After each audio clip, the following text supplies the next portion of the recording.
இன்றைக்கி கேரமல் செய்ய போகிறோம், வாங்க பார்க்கலாம். கடாய் நல்லா சூடாக இருக்குது. இப்போ ஒரு கப் அளவுக்கு சர்க்கரை போட்டுக்கலாம்.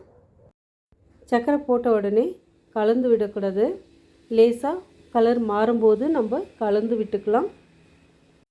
இப்போ பார்த்திங்கன்னா கலர் மாறிக்கிட்டே வருது. இந்த நேரத்தில் நம்ம இதெல்லாம் கலந்து விட்டுக்கலாம்.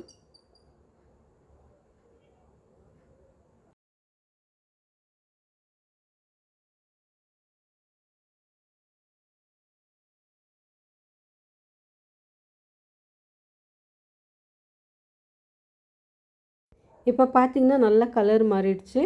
பக்கத்துலேயே ஒரு கிளாஸில் தண்ணி வச்சிடலாம். நல்ல ஒரு டார்க் ப்ரௌன் கலர் வந்த பிறகு நம்ம கொஞ்சம் கொஞ்சமாக தண்ணி ஊற்றி தான் கலக்கணும்.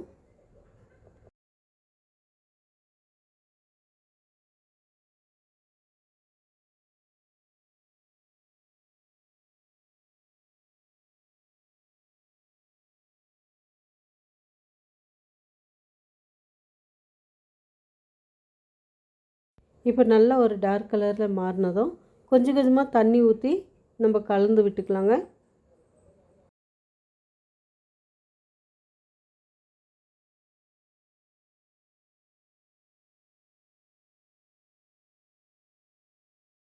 இப்போ பார்த்திங்கன்னா நுரெல்லாம் நல்லா அடுங்கி வந்துருச்சு. இன்னும் கொஞ்சம் தண்ணியாக இருக்குதுங்க. நல்லா டார்க் கலரில் வந்துருச்சு. இன்னும் நல்லா கொஞ்சம் கொதித்து வந்த பிறகு நம்ம ஸ்டவ் ஆஃப் பண்ணிடலாம்.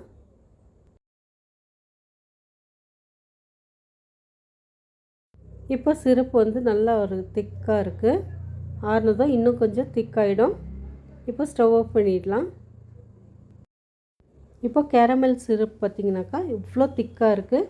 நீங்கள் கேக் செய்யும்போது நல்ல கலரும் டேஸ்ட்டும் கொடுக்கும். இந்த மாதிரி கேரமல் சிரப் நீங்களும் செஞ்சு பாருங்கள்.